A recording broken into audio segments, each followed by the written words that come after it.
Chapter 4. Inventory. What your life is actually made of. Step 4. Made a searching and fearless moral inventory of ourselves. After 3 chapters of falling, a task. After the arms, a legal pad. The change of register is so abrupt that many people experience step 4 as the program's betrayal. I surrendered, and you hand me homework. And many more experience it as the return of an old dread. The audit, the reckoning, the day the books are opened and the case against you is finally read into the record. If the word inventory lands on you like a subpoena, this chapter has one job before any other: to show you that you have the genre wrong. Step 4 is not a trial. It cannot be a trial, for a reason built into the architecture of the steps themselves. A reason so important that it is worth stating before anything else in this chapter, because everything else depends on it. Look at the order. The inventory comes fourth. The surrender came third. You were caught before you were counted. Sit with that sequence, because it reverses the entire moral instinct you were probably raised with. Nearly every religion of the ledger, and every childhood household that ran on one, taught the opposite order: examination first, verdict second, and embrace maybe, contingent, pending results. Clean yourself up and then come home. The steps, with the gospel behind them, run the sequence the other way: home first. The arms closed in chapter 3, the counting begins in chapter 4, and therefore, this is the whole logic of the position you now occupy. Nothing the inventory finds can uncatch you. The examination happens inside the embrace, not at its gate. You are not documenting your case for admission, you were admitted. You are doing what chapter 3 promised: walking back into your own history, accompanied, because the one who caught you intends restoration, and restorers begin by examining the canvas. A trial asks, what do you deserve? A restoration asks, what is actually here? Those are different questions, and they produce different kinds of fearlessness. The program's own founders chose their metaphor with more care than they usually get credit for. They called it an inventory deliberately, a commercial word, a merchant's word, the process by which a business takes honest stock, counting what is on the shelves, the saleable and the spoiled alike, without which no going concern can continue. Notice everything that metaphor refuses. A merchant taking inventory is not on trial. He is not ashamed of the stockroom. He is interested in it, with the flat, purposeful interest of a man who intends to stay in business. He counts the water-damaged crates and the good inventory in the same ledger, in the same handwriting, because the point is not verdict but accuracy. You cannot run tomorrow on a fiction about what is in the back room. Searching and fearless, in the merchant's register, do not mean masochistic and unflinching. They mean thorough and undeceived. The step is asking you to become, for the first time in years, an accurate accountant of your own actual life. And here this book's oldest friend among the novelists steps forward, because Walker Percy spent a career on the precise reason this is so hard. The self, Percy showed, is the one thing in the universe it cannot get a clear signal on. You can size up a stranger in a grocery line in 4 seconds. You have been studying yourself for decades and are, by Percy's merciless diagnosis, the last person on earth to know what you are actually like. Because the self cannot stand outside the self to look, and so it lives in a fog of itself, a castaway with no news of its own country. Every drinker knows this fog intimately. It is where the excuses live. What the fog cannot survive is externalization, which is why the step, in its practical genius, does not say reflect on yourself. It says write names in a column, facts on a page. The moment your history exists in ink, outside you, something changes that no amount of interior rumination could accomplish. The self that could not see itself has been handed, at last, a sign of itself, a mirror made of paper, and can read there, with the strange clarity we usually reserve for judging strangers, the news it could never receive from inside. People weep over step 4 not mostly from shame. They weep the way a man weeps at unexpected news from home. Now, what will the counting find? Here the program and this book's whole picture of the human person say the same thing, and it is worth saying carefully, because it is the difference between an inventory and an autopsy. The big book's method sends you looking first for the destructive stock, and it names the categories with clinical accuracy. Resentment, which it calls the number one offender, the thing that destroys more alcoholics than anything else. Then fear, then harm done. Column by column. Who, what, why, and what it touched in you. This work is real, and no one may skip it. But understand what you are actually cataloging when you catalog it. A resentment nursed for 19 years. A fear that has quietly voted in every major decision of your adult life. A pattern of harm that repeats with different names in the same role. These are not loose items rattling in the stockroom. They are threads. Long, continuous strands woven through the years, each with a history, a beginning, a logic of its own. And they were not all spun by you. Some you wove with your own choices, knot by knot, and the inventory will make you watch yourself doing it. But some were handed to you already spun. The family's rage arriving in you like an heirloom, the fear installed before you could talk, the harm that taught you harm. Your actual life, anyone's actual life, as this weave, threads chosen and threads inherited, threads of malice and threads of wound, so tangled with each other that, hear this, because it is one of the most merciful true sentences this book knows, they are sometimes indistinguishable to the very person whose life they compose. Which is why the inventory's fearlessness cuts both directions, and why the second direction is, for many people in the rooms, the harder one.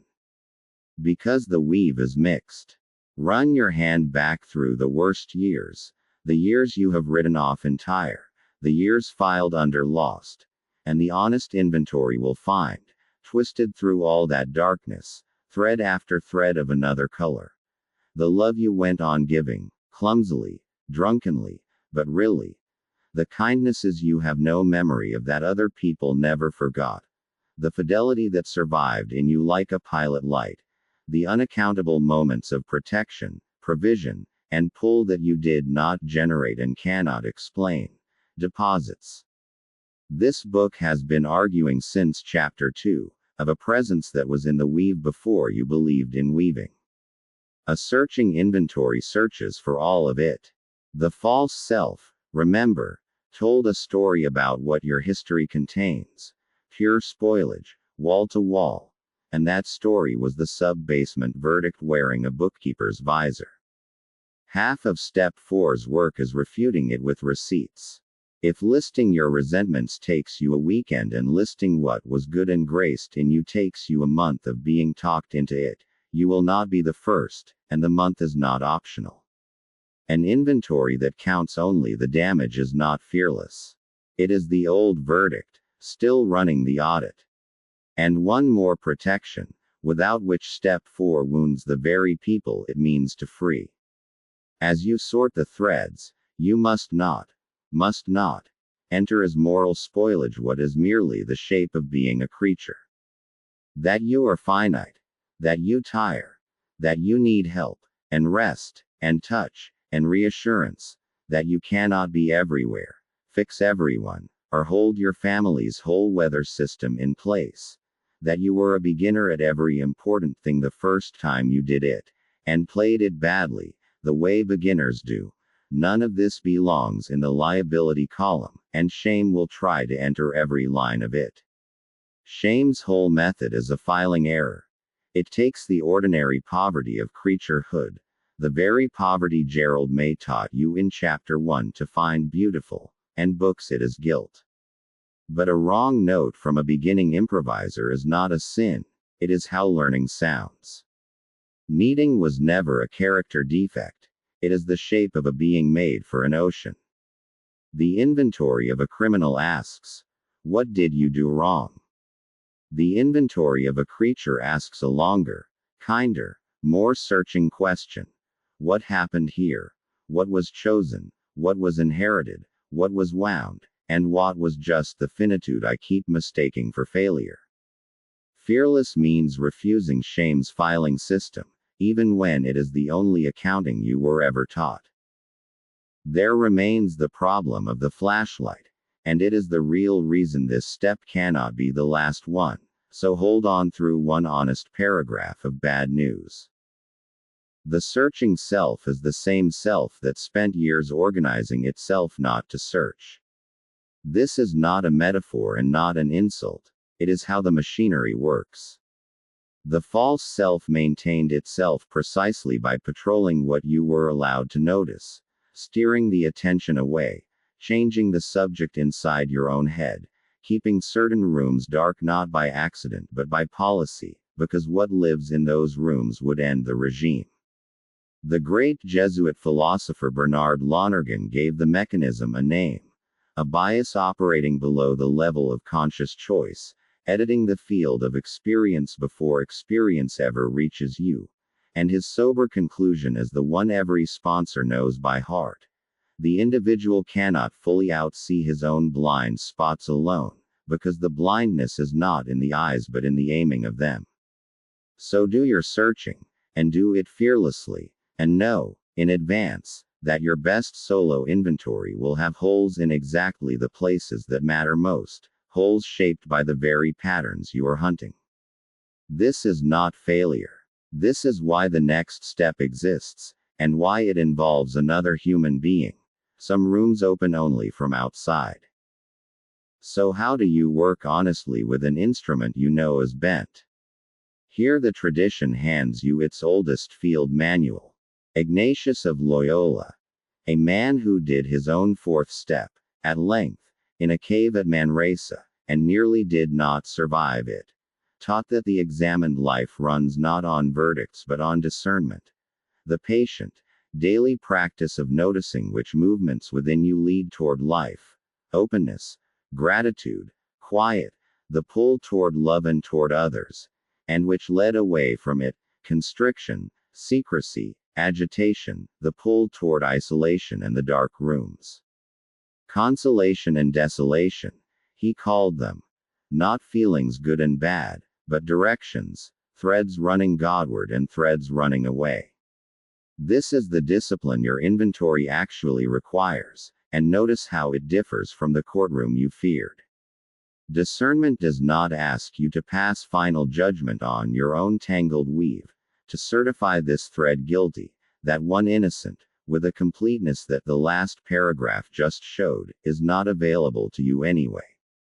It asks you to learn the feel of the two directions as they run through your hands, so that the sorting can continue for a lifetime, in daylight, with help.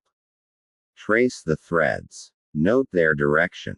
Leave the verdicts to the only judge who can see the whole weave, and who, you may remember from Chapter 3, turns out to be the least interested party in condemning you that this book has yet introduced.